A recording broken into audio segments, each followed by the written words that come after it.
Going on, everybody? It's SJG. Welcome to HBCU Game Day. We got another one of these, impromptu live conversations for you guys about the news of the day. I will let a couple of folks hop on before we get started.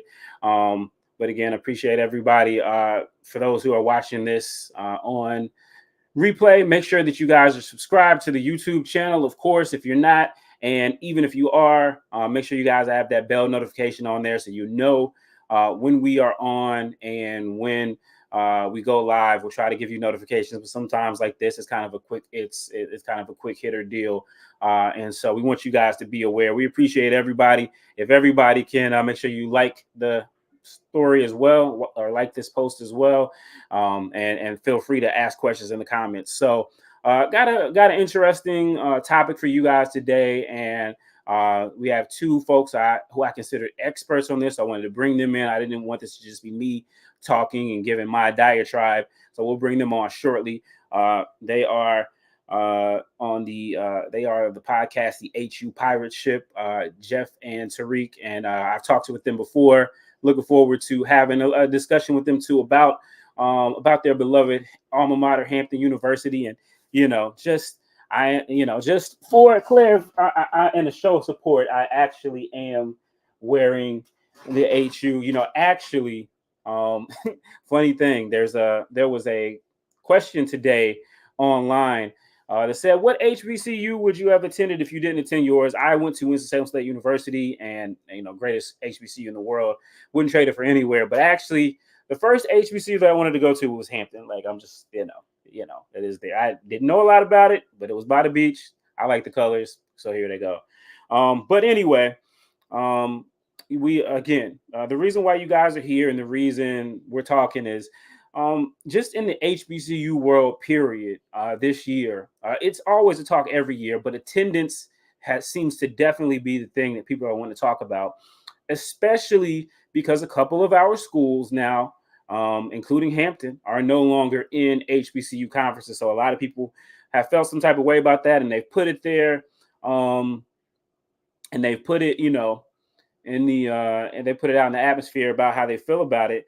But at the end of the day, it is what it is. Here we are. So the reason why we're on live today, and the reason why we're talking, shout out to you, Eagle Eyes. We're talking because on Saturday, Hampton University played Delaware, a member of the CAA, the Coastal Athletic Association, formerly known as the Colonial Athletic Association. And it wasn't pretty for your boys. 47-3 loss. Delaware is a really good FCS team for those who don't know. They are currently number one in the CAA, and they looked the part against Hampton. But just over 4,000 fans showed up for the game. That's what was reported, so that's what we'll go with. And so, if you know anything about actually Delaware, they're considered one of the blue bloods in FCS football. They're a state flagship institution. They got a lot of things going for it. And so they have, been one of the traditional powers in the league, but a lot of their peers have gone on. James Madison, Old Dominion have gone on to the FBS level, and they're kind of out there in the cold feeling like, okay, well, we should be the FCS too. But there have been a number of articles that have come out over the last couple of months, even over the last year or so, since we've had HBCUs, as North Carolina, the A&T and Hampton, as well as Campbell, as well as Stony Brook, I believe, as well, recently added. Those additions have Delaware's kind of been clutching their pearls, and according to reports, not anything stated with people's names, but they have been kind of suggesting that the newcomers are bringing down the value of their neighborhood, for a better lack of words. And so we get to Saturday. Saturday was what it was. But the Delaware News Journal reporter Kevin Tresolini, he wrote, he had just a game notes about the game, and this is what he says, and then I'll bring in the guys too. I'll bring in the guys too as we're here, and then I'll let them introduce themselves. So let's see. So we have so he says Delaware officials, as we reported last fall and in September, are looking to seriously move up to the Football Bowl subdivision in conjunction with an effort to raise money for indoor practice facility and Delaware Stadium renovations. Seeing how overmatched Hampton was in a league game against the Blue Hens and the paltry turnout of 3,686 fans, that is in contrast with what Hampton reported. But sometimes these things change, but in that same range, show why it seems more sensible and likely. Hampton is in its second, all well and good. They are a bigger school and everything like that. But, then you get to this point right here. This is kind of where I took issue with, and I wrote about on HBCUGameDay.com. Hampton is in its second year in the CAA and has been joined by other non-notables. Keyword there, non-notables, as Campbell this year and Bryant next year. There goes the neighborhood. So, again, just like, all schools are going to do what's best for them, and I get all of that. But I felt like those two words, non-negotiable, non-notable, I felt like that was a dig, and I know a dig when I see a dig. And then, but there goes the neighborhood is really what kind of really, made me feel some type of way for sure. And I know a lot of people as well. And so I wrote that it reeked of elitism. And of course, anybody that knows the history behind the phrase itself of there goes the neighborhood would know why I said that. And again, I think it's probably a little bit, I think it's probably very much so generous that I said elitism. But with that said, I've done enough of the talking by myself. I'm going to bring on Big Reek and Jeff. And we'll both, first off, how you guys doing? I appreciate you for hopping on at this late time. We're doing well, man. How are you? Great. Appreciate you guys for hopping on. I know it's homecoming week. I know I'm just coming off homecoming. I took it kind of slight. I took it kind of easy over at WSSU, but it's still a busy time and a great time. But so first off, before we get to that, just talk to me about your reaction to this article and just when you saw it and how it made you guys feel as Hampton alumni. You want to go first? Yeah, I'll take it first. I know we just did a podcast on this earlier this evening, so we're gonna release that soon. But for me, I'm not shocked. I've heard some of this talk before from different CAA members, like just casual talk, and some things on the internet. So I wasn't shocked. I mean, once you begin to diversify anything, people tend to want to leave that neighborhood. So it's not shocking to me at all. It's a little disappointing because, I mean, most Pirates I know could care less about University of Delaware. They're not a rival. They may be the state flagship of Delaware, but to us, they're just another university. So it's a little bit shocking that it came, but it's not surprising. I mean, I expect a couple defections, actually. As soon as they can, they'll be gone. I mean, if they had somewhere to go, Delaware, they'd be gone already. Mm-hmm. Yeah. My first thought was University of Delaware is not JMU. It's not ODU. I mean, you are one of the smallest. You represent one of the smallest states within the union. I mean, people are not waiting for you at the FBS level.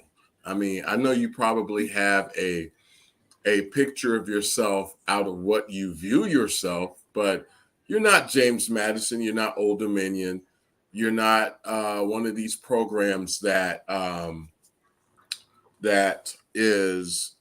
can go directly into FBS and be, I would say, somewhat successful like Old Dominion. So my thing was when you talked about Hampton University like that, I think Mr. Tressolini should have practiced caution with what he said.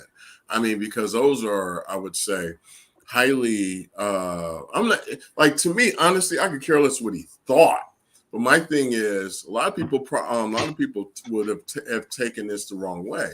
Like, the fact of the matter is, you cannot talk about an institution that has been in existence for much longer than the University of Delaware. When you want to talk about there goes the neighborhood, let me kind of keep it $1.50. We're doing you guys a favor, honestly. I mean, a lot of Hamptonians did not want to leave the MEAC for the Big South.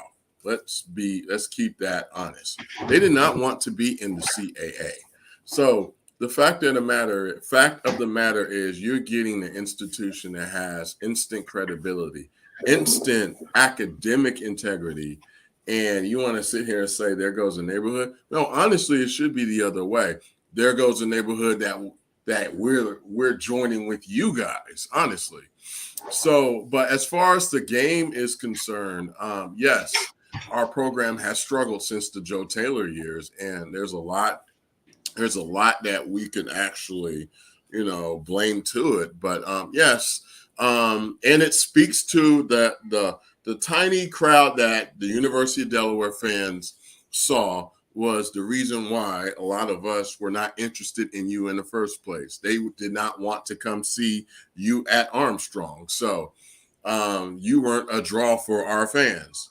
So, yeah. So at the end of the day, for you to say, then he tried to clean it up by saying Campbell and Bryant. I mean, at this point, I would say for this gentleman, and then gentleman, that's even a harsh word. It's like you should have thought about what you said first.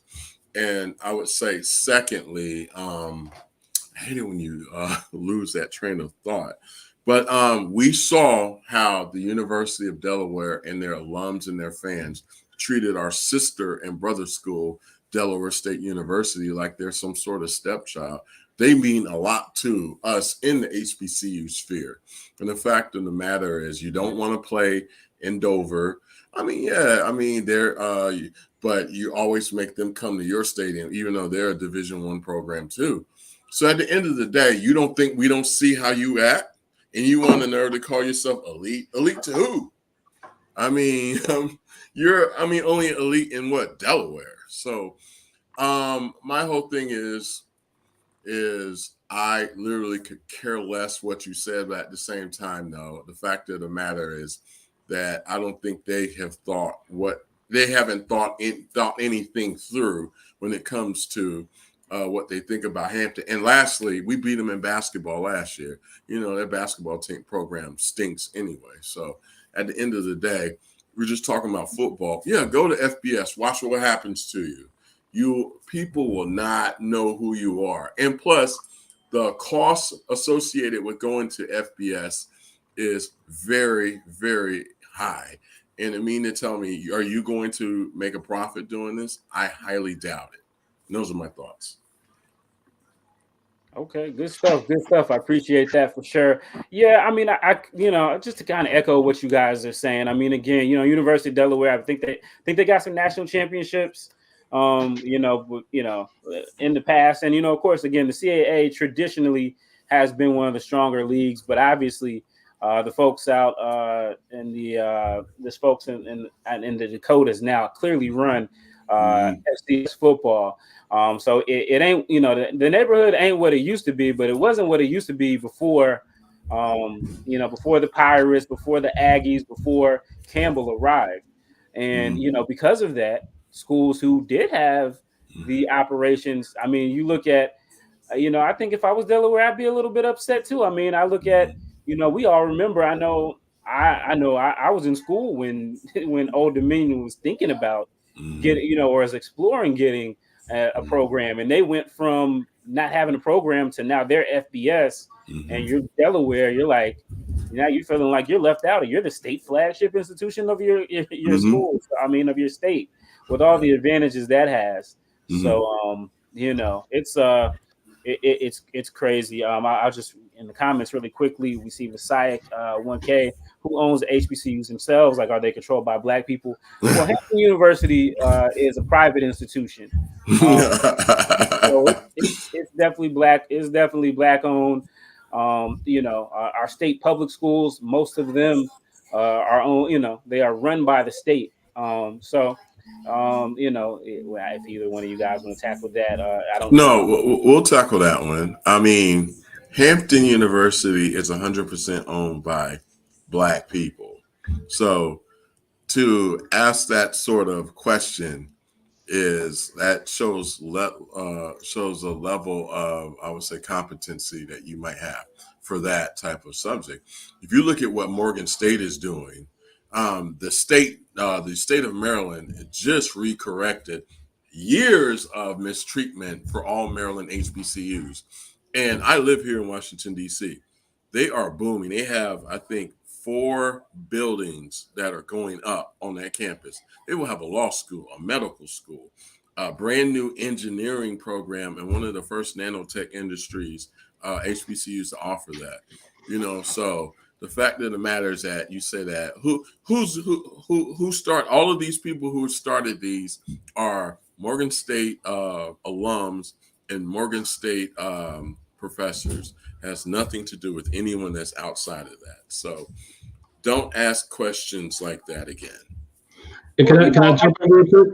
It's something that, and I'll let you jump in, Rick. It's something that folks, we've seen a lot of the last couple of years, folks questioning that, and so I get it, I feel you, but we do want to educate the folks who actually want to learn and who aren't being facetious. Hopefully, I hope you weren't. Hopefully, he'll, he was being, he was open to educating and being learned, because that is a big misconception out there. Mm-hmm. So, Rick, I think you had something to say as well. Yeah, so I think, if I'm Delaware, right, I could understand, like, you look up, you look around, like, yo, where am I? Like, they have, I'm just from what I've heard, they have a huge budget. I mean, order of 50 million, if I'm crazy, it could be more than that. They have all these aspirations of going D1, to FBS, and then you drive down the road and this stadium has 3,000 people in it. We got tons of injuries. We lay an egg. And then you look up and you're like, what the heck are we doing here? So I could understand that, to be like, yo, what are we doing? But then to pivot, this is a reporter. He should know what all these phrases mean and how you say things properly. To say there goes a neighborhood when 2 new HBCUs are joining your conference, that makes you think and question, where are we? What are we doing with these folks? So, I think he's smarter. He knows what he meant. I'm going to assume he's smart enough to know, and that's just a little disappointing because, like I said, I anticipate this and more of this kind of talk to be coming down the road. We saw it when we first joined those blogs, like Hampton. It's like you don't want to be that person that integrates something that and feel out of place. I think a lot of us kind of felt that initially, and I think for a lot of us, it was a lot that very much uncomfortable feeling from the jump. But, we're dealing with it. I think for us, sometimes getting these beat down games that we've been having, case in point, the last 2 games between Monmouth and Delaware, I think it was 108 opponent points, and we only scored 13 points, 108 to 13. And that, it doesn't bode well for an HBCU to join a predominantly PWI conference and to get beat down like that. So that to us is like very shocking and very off-putting, and it rubs a lot of us the wrong way. We don't want to be a doormat program for anyone. Yeah, I definitely understand that for sure. You talk about integrating. I think it's really interesting now, as we can talk about just kind of where things are headed. I think it's really interesting. You talk about you guys are Dr. Harvey is I guess what is he, president emeritus? I know he's still around, but he's got the. No, he's not. He's not. No, we ain't gonna talk about that. I'll clear that first too, because the streets say Dr. Harvey's still he's still not showing up quite a bit. So he may be, but you don't see that. You don't see his name mentioned. There's a lot of but anyway, just take our word for it. Okay. Well, that's always a topic of discussion, and I appreciate you guys for coming on here today, because it's one of the reasons I want to have you guys on here. I know we've talked before in just audio podcast form, but I appreciate people being able to see names and faces of Hampton alumni as it relates to sports, because people like to give y'all a hard time. It's so funny. Like one of the first things that I wrote when I decided to do HBCU game day, I said, is Hampton the Black Duke? And that was I hope not. I hope, yeah, to grab that. Just in the fact that they both wear blue, and they're that school, so that was my premise initially. But obviously, you guys have a long story history. The CIAA Colored Intercollegiate Athletic Association started on your campus, and was there for 90 plus years until you guys moved to Division I and go to the MEAC. And then obviously, when you guys made the jump, again, I think folks internally probably weren't super surprised. I think everybody, I think Harvey, had made it his mission that he was, that's where he was gunning for. And of course, you guys had to take a scenic route to get there. But, at the end of the day, it's not super surprising. And I think I told you guys before, it was so funny to me because the A&T folks, they will give y'all the toughest time about it. And I remember saying, A&T, I don't know if y'all really want to hop on this train, and here they go. And look at him now. I mean, that coach now is the Lee Fobbs 2.0. Lee Fobbs right. 2.0. I mean, I know this ain't about them, but I'm going to just say that. Lee Fobbs 2.0. Well, look, the Lee Fobbs era was my favorite era of Hampton football. As a Winston-Salem program, Hey, my boys brought home a couple of wins. Man, they gave it to you hard, man. I see it, man. I mean, y'all go at it, man. Yeah. So I want to address one comment up there. That was from Karen Griffin, and I always like to talk about that. She mentioned about when Hampton and I was talking about Morgan State and how they're growing. It's a tangent, but that a lot of that comes from the lawsuit that she mentioned. Yeah. And that's important to me because my wife was part of that lawsuit actually, and she always tells a story about how the Morgan State president at that time was about it, and that's the old way. But he wasn't scared. Like a lot of times we tiptoe into things and say, hey, we're going to offend this person. He's like, no, we're owed this. We're going hard. We're going to push. We're going to do everything we can to get this money from Morgan State. So I always like to tell, how hard he fought. It wasn't by accident, but he fought and he wasn't hard. So it was a cool story about the president at the time. It's not just Morgan State. It's Coppin and Eastern Shore as well. So, yep. So he fought for Bowie. Oh, and Bowie, yeah. And hold on, before I say this, I see Bison for Life there. Bison for Life. A5. He knows what I'm gonna say. Go ahead. I got you. That's where we've been all this time. Yeah, that's where I've been, Bison. Come holler at me. I got you. And so getting back to this, and then we'll go on to look forward to you guys' game. So I did a little light research because I think for folks who again, you guys leave HBCU conferences and they see, oh, Hampton only had this many fans here, A&T only had this many fans here. But I think it's easy to romanticize some of the crowds that were when you were in the MEAC. Because I went, so you guys left the MEAC after the 2017 season. That was after the 2017 season. So I went back, just a couple of games to kind of have a comparative analysis time-wise. So in 2016, 64-degree day, breeze off the day, October 28th, you guys had 2,152 against South Carolina State. Yeah. We remember that game. That game. Yep. And then a year earlier, you guys played A&T, and you drew a total of 21-39. 74-degree day. I think it was a little rainy. Yep. So you know how that goes. But the thing about it is that I think it's a little bit more nuanced than that. And obviously, this year we've had the conversation. I think it's really coming to fruition now. So I get you guys' thoughts on it just globally. You talk about what you guys got going on. A&T is a whole nother situation. Just their whole nother situation. They're finally coming off of that we can't be beat feeling, and I think I, as well as you guys, know what it feels like to come down off of that, to come to a new reality that is not quite what you would like for it to be.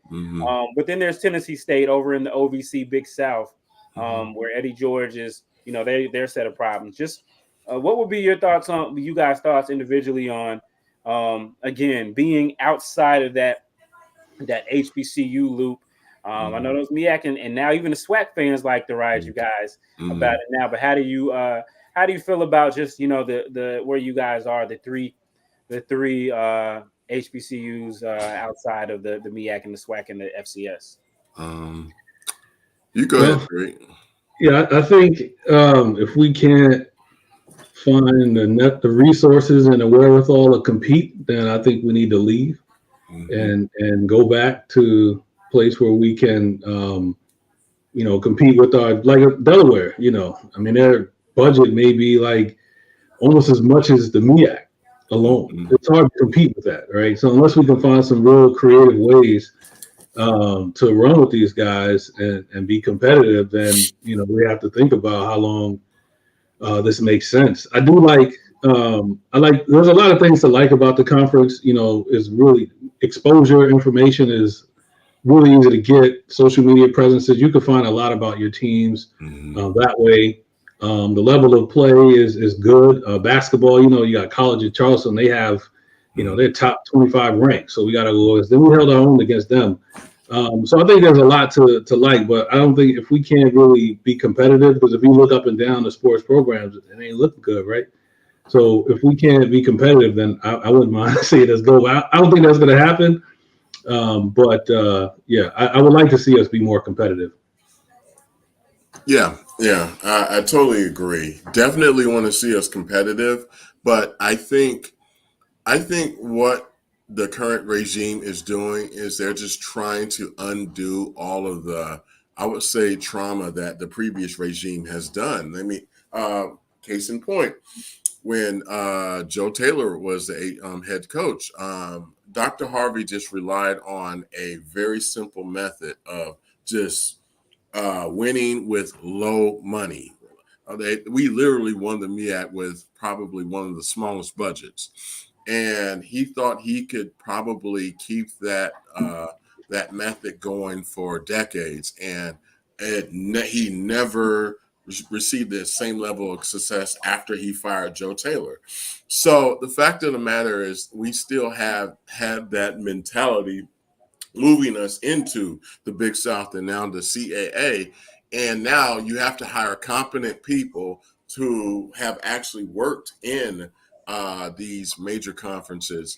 And now you're trying to turn a oil tanker around and make it competitive. It's very difficult to do. And I think for Hampton, we have the right people in place, but it's not something that's just going to be done overnight. So that's just from I would say the technical standpoint, but I would say just from the fan standpoint, a lot of our alums and our fans, they honestly checked out, I would say, after Joe Taylor, when it was a little bit of excitement when Connell Maynard came in, but when we realized that wasn't going to work, then it was already like, here we go again.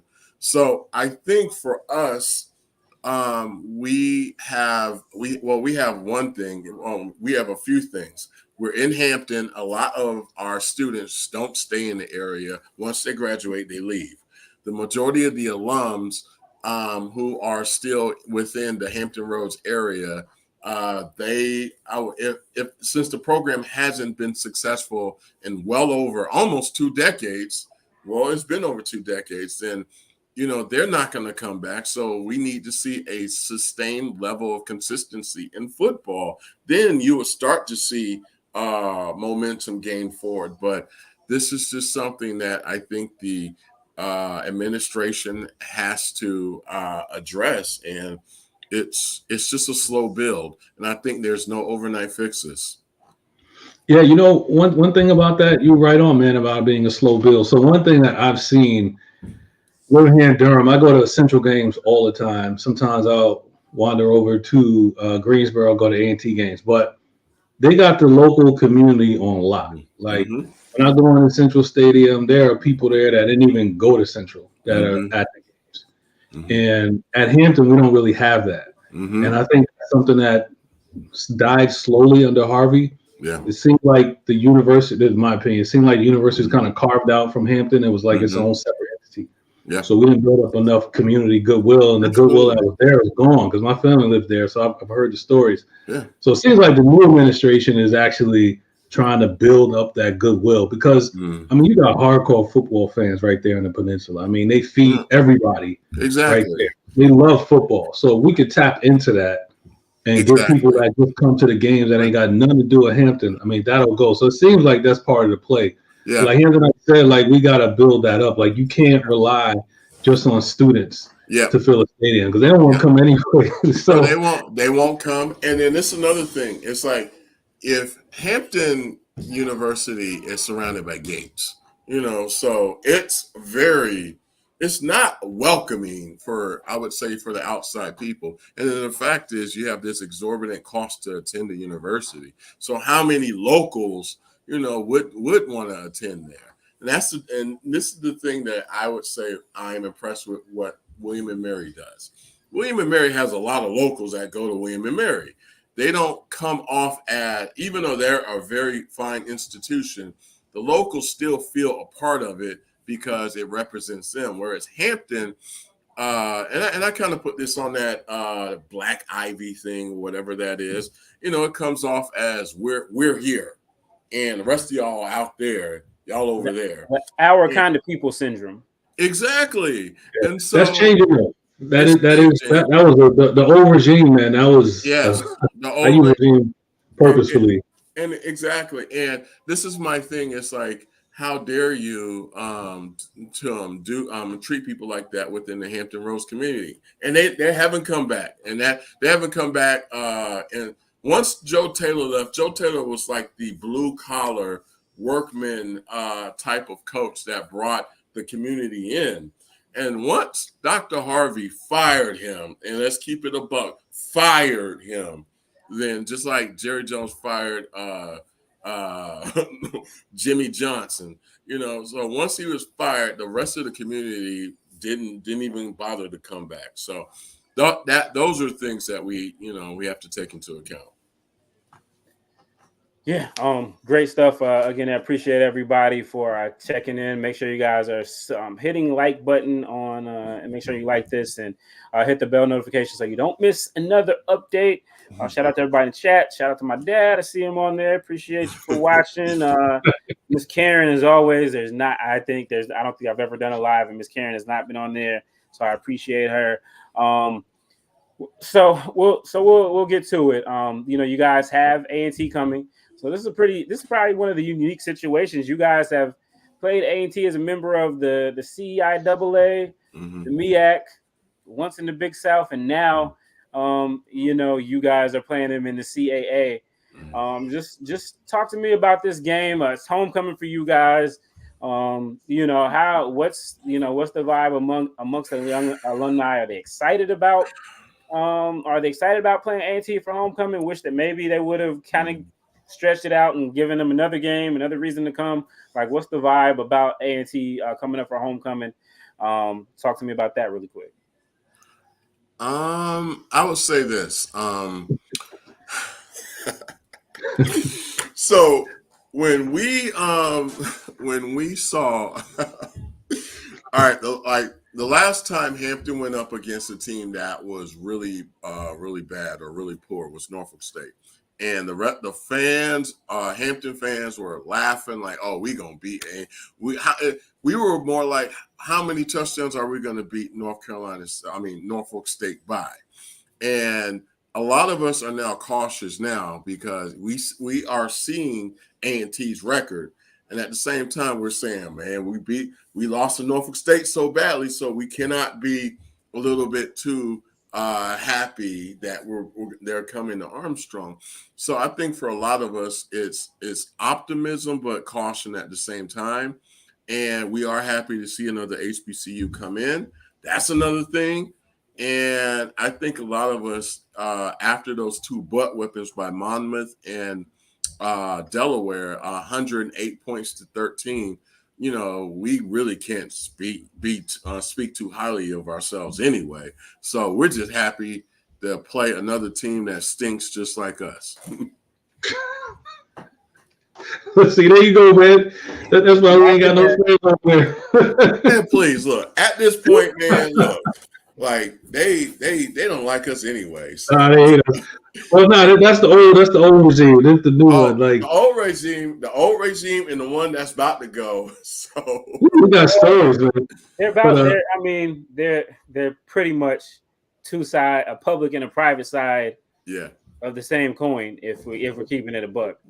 You know, maybe I'm a battered rim, and I have a little bit of I got a little bit of skepticism there, but yeah. So my thoughts about A&T. So, like, just from a football perspective, like Jeff said, they're not doing well this year. They are 1-6. Lee 5 era 2.0. Right. They're 1-6. The only win is over Norfolk State, 28-26. Here's like the glaring stats. Like they are averaging 51 yards passing per game. It's not a mistake. 51, and if my math is correct, averaging about 11 points per game. So they're struggling, man. They're setting football back, but we're struggling, man. Like we got a lot of injuries. Quarterbacks out, top 2 running backs out, a whole bunch of other guys are out. So you see it with special teams. Like the past 3 games, we're giving up like 3 special teams touchdowns. That is the one thing that A&T does well. Embarrassing. So I don't know. I think we should win this game. We're at home, homecoming. We're a little better than A&T actually. If everyone can get healthy, but folks ain't healthy, man. It's a push. Yeah. If our 2 running backs are not playing and our starting quarterback Zealous is not playing, we have no shot. I mean, because we beat Richmond. I mean, with everyone healthy. Yeah, it wasn't a fluke. We went up to Richmond. Blew them out, and Richmond blew out A&T. So I mean, we have the horses. And Campbell's a solid team. Campbell was. I mean, Campbell had Central on the ropes. I was at that game. Yeah, me too. Yep. Yeah, I was at that game. So they had them on the ropes, even though Central, credit to them, they came back and won. So you guys are right there in that game as well. Let's try to kind of wrap this up, and I don't want to belabor it too long because you gentlemen did give me of your time, and I literally did hit you guys up a little bit after 6 o'clock. So I appreciate that. Just you guys' final thoughts on where the program is. As far as with the changes in the CAA, it seems like there's still going to be even more stuff because we just saw some changes, I think, in the NEC. How would you grade where the health of Hampton athletics is right now? Each of you want to go? Yeah, I'll go. I like to use this saying. I don't get a chance to say it a lot, but my wife, she's a lawyer, and years ago, there's a saying in the law that goes "Respa e loquitur." She tells me. So it means Latin. It means the thing speaks for itself. So if you want to look at where the athletic department is, just look at the record. Look what's going on. The article just came out about compliance issues, about players stealing, just stupid stuff, man. So, and I love Hampton, and I always try and represent, but there's a lot we gotta fix, man. Yeah. I mean, there's a lot. I mean, I go to the games, we do the podcast. Yeah. I recruit. I'm part of the alumni association here in North Carolina. I do all kinds of stuff for the school, but it ain't doing well.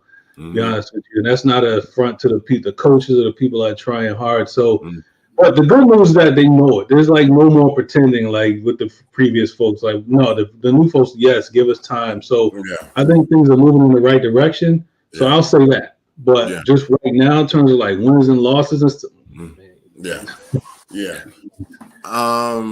I'll just say this. If Chris Rock said, I think if you clean up a room, it gets dirtier before it gets cleaner. And I think for Hampton, the fact is they brought in people who had the experience in the CAA and some in the Ivy League. Right. And and from what I mean, I'm not going to say from what we're hearing, but from what we are hearing, but from what we're hearing is a lot of the things that were in place were just so poor that they're just having to, it's just like the things that they want to implement, they can't implement because they have to deal with certain things. And so this is what they are dealing with. And so we're just going to see we're probably going to see this level of, I would say, incompetency for, I would say, maybe a year or two before things get better. Has money been infused in the program? Absolutely. But I don't think you're going to see that as of yet. You see it and maybe like they're hiring a few more coaches for basketball or for volleyball or for other programs. But you probably won't see the fruits of it until another year or two, until they can get everybody, until they can kind of clean up the stench of I would say the Harvey years. Because honestly, the Harvey regime, his tentacles were everywhere. And I know we don't like to say that word, but at this point, they're just cleaning up a lot of stuff from that bygone era. Yeah. I mean, one thing that all that stuff, the cleanup needs to happen, need more funds. But one thing that is encouraging are like basketball. Yeah. Basketball, we should be a lot better this year. Yeah. This might be joining. They brought in some dogs this year. Yeah. On paper that we've had, right? You can argue that, right? Just from 1 year. But let's be clear. That's only on one side of the program. Joiner's program has brought in some dogs. And it looks like David Sixton chased off you can't call women dogs, but he's chased off a lot of, I would say, of our quality players, some of William and Mary and Richmond. You cannot lose star players to competitors. So, I mean, these are things that, we're sitting here, we're seeing, and we're just like, no. But there is progress. The men's basketball team probably will be top. I would say, honestly, they have top 3 talent to be in the top 3 to CAA.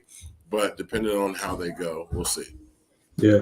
And one last thing I'll say, like sports, whatever, but it's going to be like 70-something degrees this weekend. So a 70-something degree day in Hampton, man, that's it don't get no better than that. So I can agree. I'm up there. Yeah. If you can go. Yeah. I mean, it's gonna be magic, but just hopefully. I heard there's another homecoming in the 7-5-7 too. Y'all hear anything about that? Man, anybody going over there? Nah. I mean, first of all, Is that high school? Yeah. I see Norcom High School. They have the big one, and they have the players. But Norfolk State, man, please. Like, I mean, never mind. I'll keep it professional. So, good job. Yeah. Well, before I get any of these guys in trouble, Eagle Eyesight, Behold the Green. So are you a Central Eagle? Like, what are you? Are you like Team MEAC? Troll. Behold the green and mold. I might have to get some of them on here, so I can't have y'all talking too salacious to them. No, we good. But give me guys' prediction as you go out. What's your prediction for the end of the season? How many do you guys can you get to 500? I say we will. I would say we probably will be A&T. And do we play Maine? Reek. Let me check. I think if we don't get healthy, no.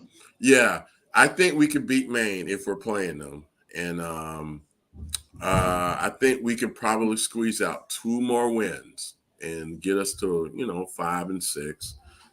Honestly, that's a good season for Prunty because when he was 5 and 6 in the Big South, people thought we won. That's true. We're just like, you 5 and 6, and we act like we did something. That is such a bad thing. But we got A&T, Maine, William and Mary, and Elon. William and Mary, they're struggling. Yeah, Elon's up and down. Yeah. We're at Maine.